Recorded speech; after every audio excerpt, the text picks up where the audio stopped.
Hey champions, in today's video I got a few announcements to make. One of them is introducing a new member to the Haunted Castle Gaming team, along with talking about a video that came out from the Scheming Skeleton, which I think is a very important milestone as a company that something like this came out. So I'm really grateful that it exists and that Jordan did such a great job articulating himself and putting together a really amazing script for it. And on top of that, we're going to cover another deck tech. So let's get into it.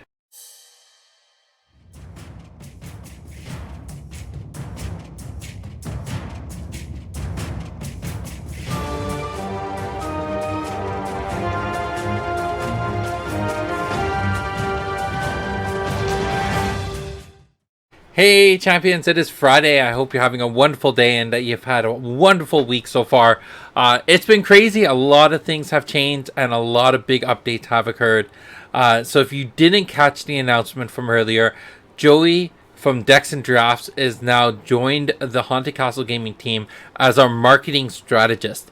One of the biggest challenges we've had growing as a company, and I know that it's going to be a continuing challenge. It's just how do we communicate to the community? Like, I know a lot of you are watching these videos and I see those numbers go up. The view counts are going up. The subscribers are going up. But at the same time, we're still very small in comparison to a lot of our competitors. So how come people aren't following us on Facebook or on YouTube? How come people aren't engaging with our content? These are things that I did not know the answer to. And personally, like, a big thing is I'm not a marketing person. If we were to recap the past 4 to 5 years of this company's history, a lot of it, yes, I've had support. Our first person to join the team was, well, from the game design side, was Carl, and that happened after the alpha launch. And then Lionel, and now JC, now Alex. Alex has only been with us for less than a year now. And then from the sales side, yeah, a lot of you have met Chris. Chris is an awesome guy, very energetic and very great with the community. But when it comes to, like, he playtested Genesis years ago. But when it comes to actually being part of the company, that only happened about a year ago. It was around last January that he made that switch to actually start doing this stuff. And then when it comes to the art team, Damyan's actually the person who's been working with me the longest on this project directly. And that happened about 5 years ago. But when it comes to marketing, when it comes to sales, when it comes to a lot of those things, up until the point where Chris joined and Alex joined, I was carrying a lot of that burden myself. I was doing it all on my own. And one of the things that I was taught when I first started the business is don't outsource until you've done it yourself. It's hard to ask someone or to understand what the criteria are until you've started, until you've had that, until you've tried to do it yourself. Sorry for the stumbling. I'm human. So now with Joey coming on, I've tried doing marketing and I've learned a lot over the years. But to take it to that next step, to actually have that dedicated focus and attention and being able to do it the right way, I think that's really where he comes in. So I'm really excited for this. I hope you are excited too. I'm pretty sure over the next few months, you're going to see a lot of big changes come out of this company with a lot of really positive value adds as we grow. So it's going to be awesome, and I hope you're excited for it.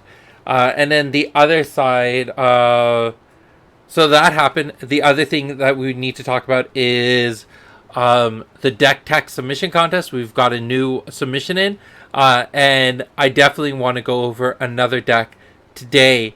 But before I do that, I want to talk about Jordan's video that came out on the channel Scheming Skeleton, talking about things that we would like to see improved, or the community would like to see improved about Haunted Castle Gaming as the years go on and as the time goes on.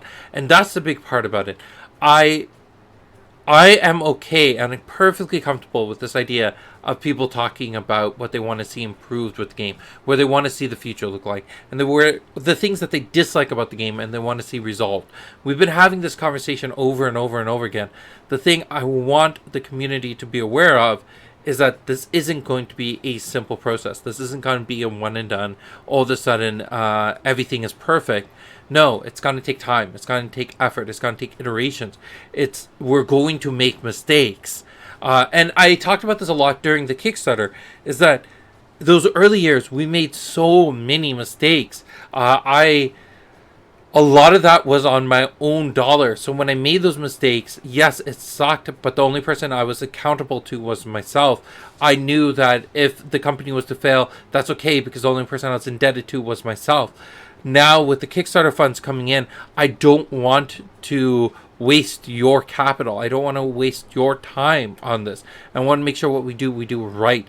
And there are a lot of improvements we need to make, but we at least try to figure out what a foundation looked like for everything that he talks about in that video. We looked at what the foundation looks like. We looked at where we're at today. We've learned a lot. And our next step, our next iteration on those things, where we try to take them a little bit better, it's going to be in the right direction. It's going to be better because we now know, we've done the research. We know what those next steps could look like and where we need to experiment. So a lot of things are coming down the pipeline. I'm excited about this, but let's go check out the deck tech. All right, let's get into this. So looking at the deck techs, we covered the one that was on Reddit and the one made by DC. This time I want to cover this one that's on TikTok. It was very interesting, so I'm really excited. So if you want to know how to get to this, you could go to the Genesis website /EX for exploring libraries, or it's under events. So let's show that again. If you go down to events, and then from here, you can scroll down and go to this deck tech submission contest. So let's scroll down here. If you don't remember what this week's assignment is, it's the, make any tournament legal deck, but you just can't use Malik, Erica, or Kendra. So a lot of openness to this. So let's look at the Erica deck that won. So that's this one here under TikTok.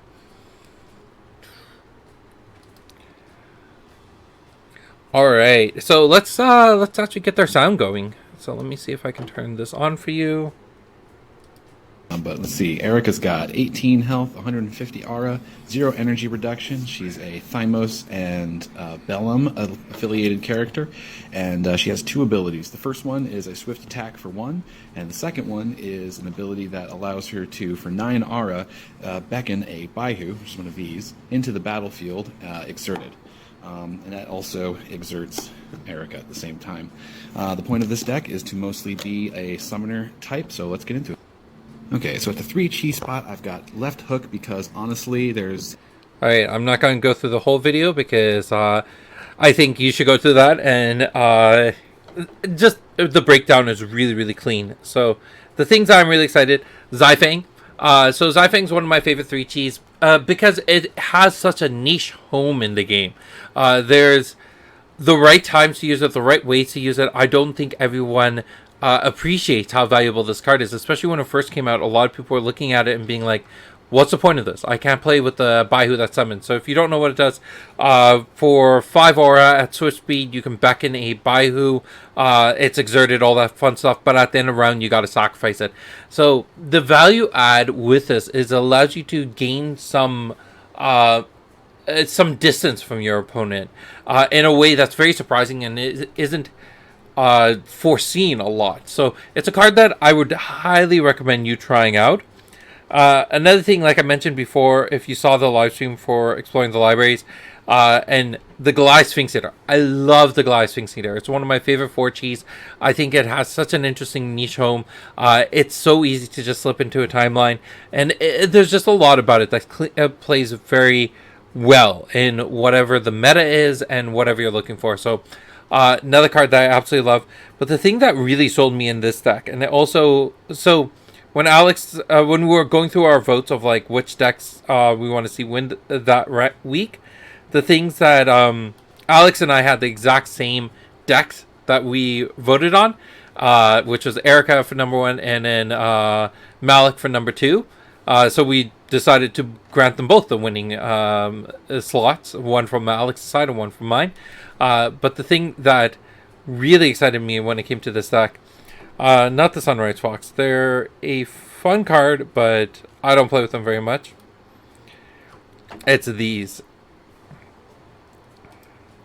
Brooke Naga. This is a summon that I don't think enough people try. I don't think you're paying enough attention to it. And I think it's going to have an even bigger home as the game grows. Timeline destruction is not a meta in the game right now. It's not something that players can lean on, but if you did look at the Kickstarter and you've been part of Future League, you know that there's a mechanic that's going to be coming out called Fatigue. What Fatigue does, it's going to force your opponent to pay a certain amount of energy cost, similar to the Brooke Naga. This allows you to build an entire deck that's around this concept of constantly wearing down your opponent's energy instead of going after their health. And I think this is going to be really interesting. I love the artwork. I remember when Brooke Naga's artwork was first proposed, I fell in love with it instantly. And I think as a summon, it really does hit a lot of interesting niche spots. Yes, it's not that strong if you are going second. But at the same time, it is still something that's striking your opponent for 4, which is a decent amount of damage when it comes to this game. So I do highly recommend you checking out this summon. Alright, that's it for the deck tech. As I close off this video, I want to remind you to support your local game stores. They are the backbone of the hobby industry. Also, please follow our partner content creators. They are working very hard to make content that you are interested in. So check out our playlist of videos made by them and like and subscribe to their videos. Finally, I want to give a huge shout out and thank you to all of our Patreon supporters. Without you, this game would not be where it is today. Thank you for being so awesome, and I'll see you in the next video.